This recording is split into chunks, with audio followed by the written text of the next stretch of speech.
오늘 우리가 살펴볼 시편 79편은 시편 74편과 동일한 배경에서 작성된 시편입니다. 주전 587년 예루살렘이 바벨론에 의해 완전히 파괴된 후에 이스라엘 백성 중에 한 사람이 하나님의 도움과 회복을 간구하는 내용을 담은 시편입니다. 이스라엘 백성들은 우상을 숭배했고 하나님이 아닌 이방 나라들을 의지했습니다. 게다가 지도자들부터 백성에 이르기까지 죄악에 물들었고 사회는 공의와 정의를 잃어버렸습니다. 하나님은 선지자들을 통해서 이스라엘에게 돌이키지 않으면 심판하겠노라 수차례 경고하셨지만 이스라엘은 듣지 않았습니다. 결국 하나님은 바벨론을 사용하여 이스라엘을 심판하셨습니다. 바벨론이 이스라엘에 침투하여 성벽과 마을을 무너뜨리고 성전을 불태웠습니다. 많은 이스라엘 사람들을 죽이고 또 남은 자들을 포로로 잡아갔습니다. 이스라엘 주변 국가들은 이렇게 망한 이스라엘을 불쌍히 여기고 동정하기보다는 그들을 조롱하고 비방했습니다. 시편 기자는 이 처참한 상황을 하나님께 아뢰입니다. 1절부터 4절까지 말씀입니다. 하나님이여, 이방 나라들이 주의 기업의 땅에 들어와서 주의 성전을 더럽히고 예루살렘이 돌무더기가 되게 하였나이다. 그들이 주의 종들의 시체를 공중의 새에게 밥으로 주의 성도들의 육체를 땅의 짐승에게 주며 그들의 피를 예루살렘 사방에 물같이 흘렸으나 그들을 매장하는 자가 없었나이다. 우리는 우리 이웃에게 비방거리가 되며 우리를 애워싼 자에게 조소와 조롱거리가 되었나이다. 물론 시편 기자는 이런 끔찍한 상황이 발생한 것이 자신들이 범죄하고 하나님 말씀에 순종하지 않았기 때문임을 알고 있었습니다. 그러나 이제 그들이 하나님께 충분히 벌을 받았고 너무 처참한 지경에 놓여 있기 때문에 하나님 이제 그만 분노를 거둬주십시오 하나님께 간구하고 있는 것입니다. 5절 말씀이 이렇게 기록되어 있습니다. 여호와여, 어느 때까지니까 영원히 노하시리이까 주의 질투가 불붙듯 하시리이까. 인상적인 표현은요, 시편 기자가 하나님의 심판의 원인을 하나님의 질투라고 제시한 것입니다. 이것은 사실 하나님께서 이스라엘 백성들에게 가르쳐 주셨던 표현이에요. 하나님은 아주 오래전 이스라엘을 애굽에서 건지시고 시내산에서 그들에게 율법을 주시면서 당신 스스로를 질투하는 하나님이라고 표현하셨습니다. 출애굽기 20장 5절 말씀 살펴보겠습니다. 이렇게 기록되어 있습니다. 그것들에게 절하지 말며 그것들을 섬기지 말라. 나 내 하나님 여호와는 질투하는 하나님인즉. 여기서 말하는 질투는 사랑하는 부부 사이에 일어나는 질투를 의미합니다. 내 배우자가 다른 사람을 바라보고 다른 사람을 좋아하고 다른 사람을 사랑한다면 당연히 질투해야죠. 사랑하면 질투하는 겁니다. 하나님도 마찬가지로 이스라엘을 인격적으로 너무 사랑하기 때문에, 그리고 이스라엘을 자신의 것으로 여기기 때문에 그들이 우상을 숭배하거나 하나님보다 다른 민족을 더 의지할 때 질투하셨던 거예요. 시편 기자는 하나님이 자신들을 누구보다 사랑했으나 그들이 우상을 숭배했고 이방 민족을 더 의지한 것을 인정합니다. 그래서 하나님께 벌을 받은 것을 깨닫고 하나님의 심판의 이유를 질투라 제시하고 있는 거예요. 그리고 이제 하나님께 기도하는 겁니다. 하나님, 이제 돌이키고 회개하니 질투로 인한 노를 거두어 주십시오.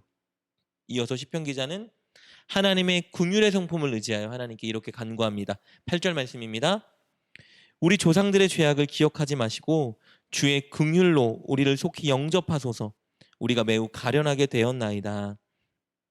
시편 기자는 질투하신 하나님, 즉 그들을 사랑하는 하나님께서 그들을 벌하고 심판한 최종 목표는 그들을 멸망시키는 것이 아니라 하나님과 그들의 관계를 회복하는 것이라는 것을 알고 있었습니다.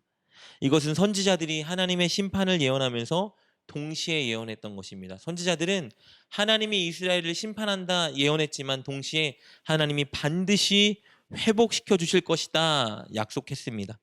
그래서 시편 기자는 하나님의 그 약속과 하나님의 긍휼의 성품에 근거하여 하나님께 회복을 간구하고 있는 것입니다.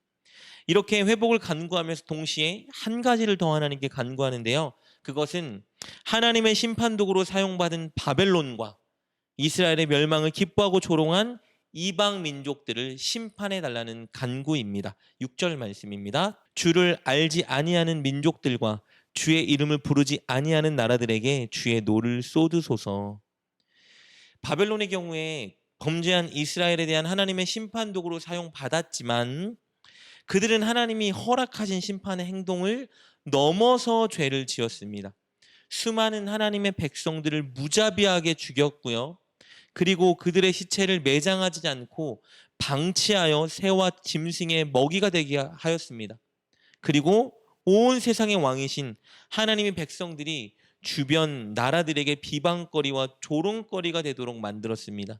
그래서 하나님은 그들을 심판해달라 요구하는 것입니다. 그리고 주변 국가들은 이스라엘을 불쌍히 여기지 않고 고통 속에 있는 그들을 보며 조롱했습니다. 그래서 시편 기자는 하나님의 공의에 근거하여 그들을 심판해달라 호소하고 있는 것입니다.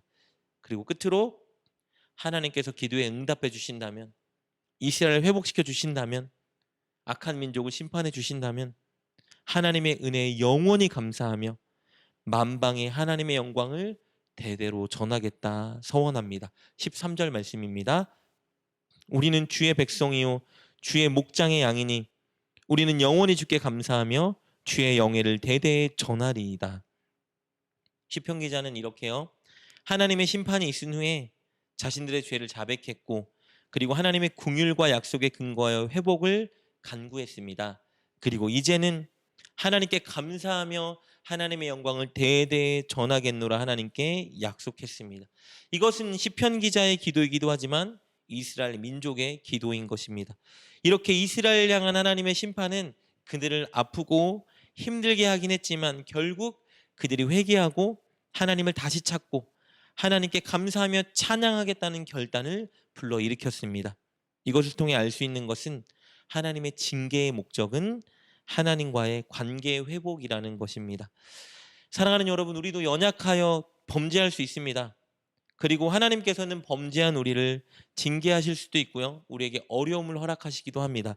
그러나 우리를 징계하시거나 우리에게 어려움을 허락하시는 이유는 우리를 미워하기 때문이 아닙니다. 우리를 너무 사랑하기 때문이에요. 하나님은 질투하실 정도로 우리를 인격적으로 사랑하십니다. 그래서 우리가 하나님보다 다른 것을 더 사랑하고 앞세울 때 우리가 하나님께 돌이키도록 우리를 벌하시거나 우리에게 어려움을 허락하시기도 하는 겁니다. 그래서 우리가 늘 명심해야 될 것은요, 하나님의 본심입니다. 하나님의 본심은 늘 우리를 향한 사랑이에요. 그래서 우리는 늘 그 본심을 붙잡아야 됩니다. 그리고 동시에 우리가 힘써야 되는 것이 있는데요, 하나님과의 관계 회복입니다. 늘 하나님과 좋은 관계, 깊은 관계, 친밀한 관계를 유지하기 위해 우리 정말 노력해야 합니다.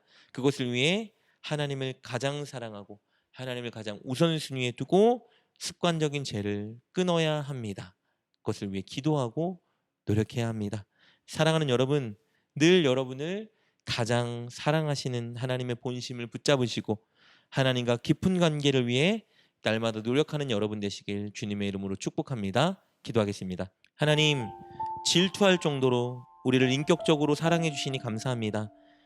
우리를 향한 하나님의 본심, 즉 가장 큰 사랑을 날마다 붙들고 살아가게 하여 주옵소서.